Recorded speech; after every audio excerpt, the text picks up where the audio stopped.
All right, let's jump right in. We're talking about a modern-day gold rush, but forget the pickaxes and pans.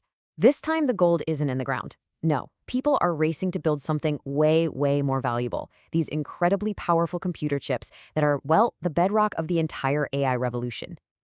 I mean, you've probably played around with AI, right? Tools like ChatGPT, Gemini, Midjourney, they're everywhere. And it feels like they're changing, well, everything. How we write, how we create art. Honestly, it kind of feels like magic. So, have you ever stopped to think about what's actually powering all this stuff? I mean, what's behind the curtain? What's the real physical thing that makes it all tick? Well, it's not some abstract idea floating around in the cloud. Nope. The engine behind it all is a real physical thing. It's a tiny, brilliantly engineered piece of silicon. You know it as a semiconductor. Okay, so that brings us to our first big idea, what I'm calling AI's hidden engine. See, to really get a grip on this whole gold rush, you've got to understand one crucial thing. AI has this absolutely insatiable hunger for raw computing power. So what exactly is a semiconductor doing here? Think of it as both the brain and the muscle of AI. It's the physical hardware that's crunching a mind-boggling number of calculations. We're talking trillions, just to process data and make these machines seem like they can actually think. And this is where the problem really kicks in. As these AI models get smarter and more powerful, the amount of computing power they need isn't just growing, it's absolutely skyrocketing. It's created this huge bottleneck. The demand for these superpowered chips is just exploding, and, well, the world simply can't make them fast enough. And just to give you an idea of the scale we're talking about, it's staggering. Think about the chip in your phone. It's amazing, right? Super efficient at doing one thing after another really fast. But training a huge AI model, that's a completely different ballgame. It's like doing millions of things all at once.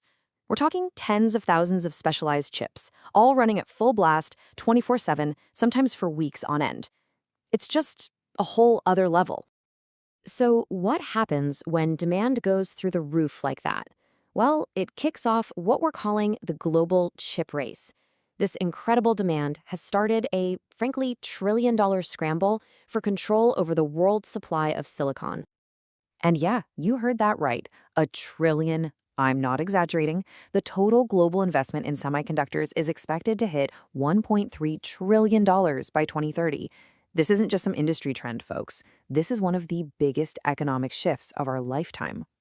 You know, this has very quickly become a huge geopolitical thing. Major world powers are now looking at chip manufacturing as a matter of national security. It's like controlling oil reserves was 100 years ago. It's that critical. That's exactly why you're seeing these massive government programs like the CHIPS Act in the US or the EU CHIPS Act. Everyone is racing to build their own supply at home so they don't have to depend on anyone else for what's become the most important resource of the 21st century. And on the corporate side of things, a few giants are totally dominating the field right now. You've got Nvidia, they're the undisputed king of AI hardware, mainly because their chips are just perfect for the kind of work AI does. Then there's TSMC out of Taiwan. Think of them as the master craftsmen. They're the ones who actually build the most advanced chips for pretty much everybody, including Nvidia. And of course, you have other huge players like Samsung and Intel just pouring billions and billions of dollars into catching up in this incredibly high-stakes game. But this race isn't just for the old guard, the established players. There's a new powerhouse stepping onto the field. So let's talk about India's big bet, because the country is making a really serious move to get in on the action. And let me tell you, they are not messing around. India is putting its money where its mouth is, pouring over $15 billion into its Semic India mission. And the goal is huge, to build an entire semiconductor ecosystem, completely from scratch. So how are they going to do it? Well, they've got this really clear three-part strategy. First, they're luring in the global giants. Think companies like Micron, who are building new plants there. Step two, they're building up their own domestic champions, like Tata, to get into the chip-making game. And finally, part three, the government is stepping in with huge financial backing. We're talking up to 50% funding to make these incredibly expensive projects actually happen. And this quote really says it all, doesn't it?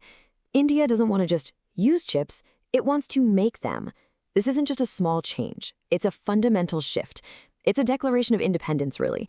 It's about moving from being one of the world's biggest buyers of chips to becoming one of its key makers. Okay, so we've been talking big picture, right? Geopolitics, trillion-dollar investments. But let's bring this all back down to earth. Why does any of this matter to you? Because believe it or not, the effects of this race trickle down from the global stage right into your daily life. The connection is actually super direct, and it all boils down to simple supply and demand. Think about it. When there's a good supply of chips, what happens? We get better, faster tech, and usually at cheaper prices. But when there's a shortage, well, the price of everything, from your next phone to your next car, starts to climb.